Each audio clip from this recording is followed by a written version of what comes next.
I just have to talk about the miscarriage phases I went through. They may sound a little weird, but I'm proud to have gone through these stages. I hope if you're watching and you have experienced miscarriage that you might find yourself somewhere in here. So let's go. First of all, the miscarriage happened, okay? I'm starting to bleed. What is happening? Okay, I had no idea. We're at one question mark. Then we go over to why is this happening? What the fuck? Later then, because my miscarriage started while I was in the middle of the city, so then I went into the hospital, and after I miscarried, I was still not, I was still having contractions, of course, and then a lot of overthinking happened, yeah, but this thought came up of my body failed me and I failed my family.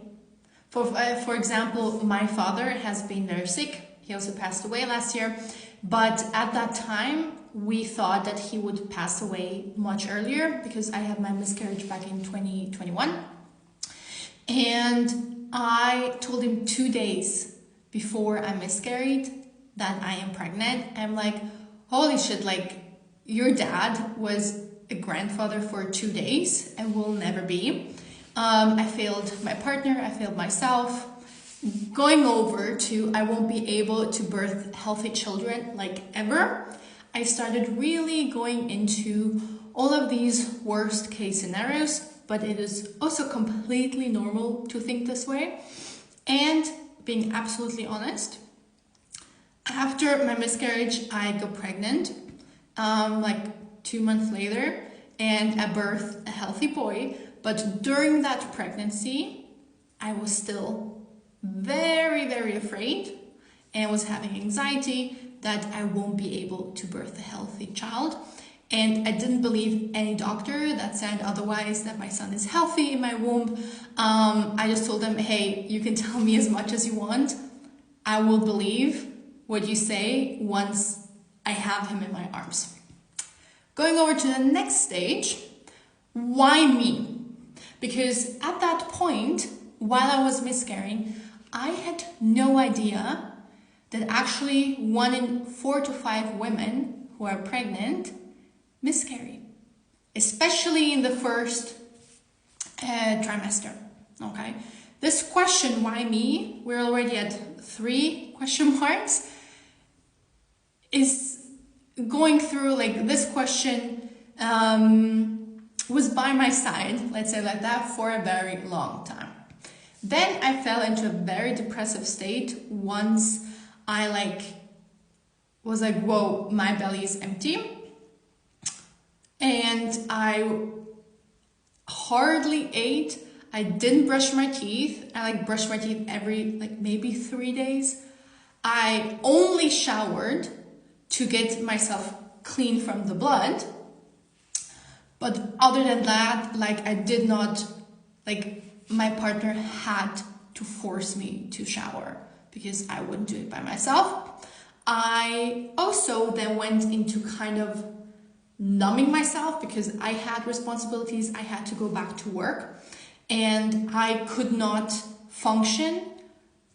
The thing is, okay, I could not function the way that I was letting myself feel the emotions, which was very important, but I wouldn't be able to function if I hadn't numbed myself. I didn't numb myself the entire time, but if I was out with people, if I was at work, yeah, and then at home I was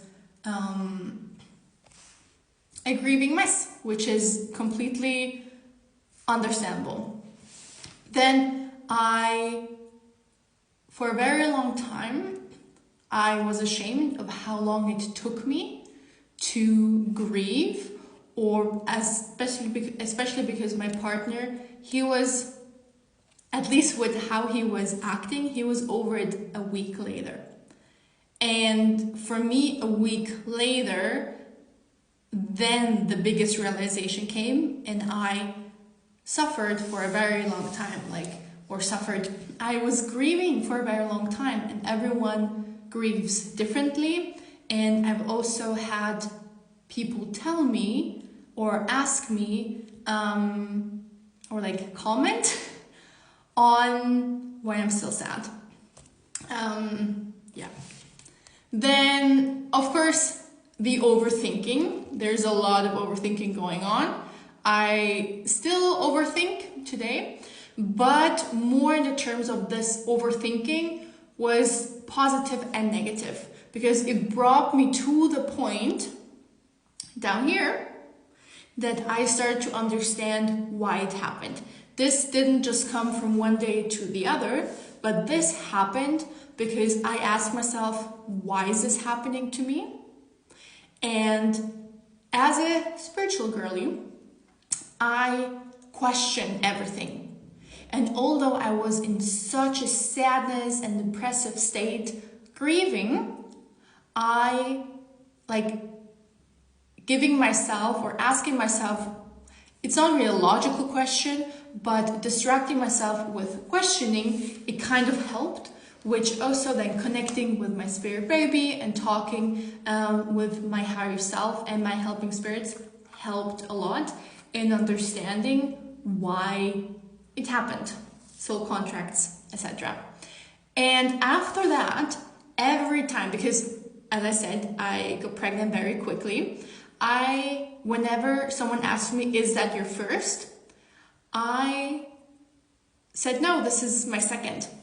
I had a miscarriage before, and also in the birthing class that we visited, I also said that, and it gave me, I didn't care if it was too much for people, because I was making sure that, I think it was more for myself, that I knew that I am a mother of two, which feels so much more aligned. Also, if I tell myself today, because when I meet other parents on the playground, for example, and I tell them, or they ask me if he's an only child, and if it is kind of a conversation more than hi and bye, I tell them, hey, he's actually second born, etc., because I don't want to have it as a taboo, and I feel so more aligned with myself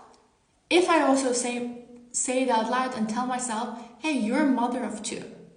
So let me know to which, if you can, maybe these are like totally individual, like only I have gone through these phases. Let me know in which kind of phase you are. If you have any questions regarding miscarriage, on what kind of topic I should talk more about, let me know in the comments.